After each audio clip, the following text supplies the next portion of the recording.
ఋగ్వేదంలో ఒక మంత్రం ఉంది. సప్త అశ్వరథ ఆరోహణ సూర్య ఏకచక్రం అంటే సూర్యుడు ఒక చక్రం ఉన్న రథం మీద సప్త గుర్రాలతో తిరుగుతూ ఉంటాడు.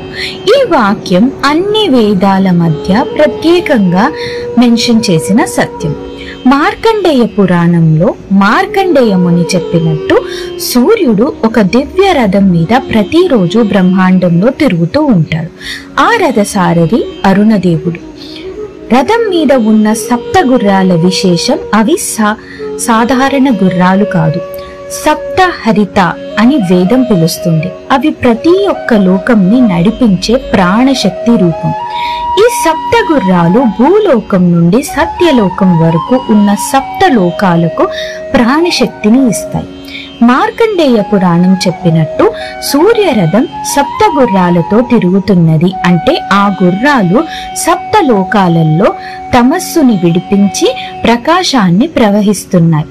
ఆ రథం ఒక చక్రం తో తిరుగుతుంది, అది కాలచక్రం.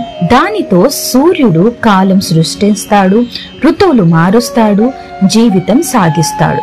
కాబట్టి సూర్య భగవానుడు 7 గుర్రాల రథం మీద తిరుగుతూ ఉంటాడు అంటే అది అలంకారమే కాదు, బ్రహ్మాండంలో ప్రకాశ ప్రవాహం ఎలా పనిచేస్తుందో అని చూపించే వేదతత్వం.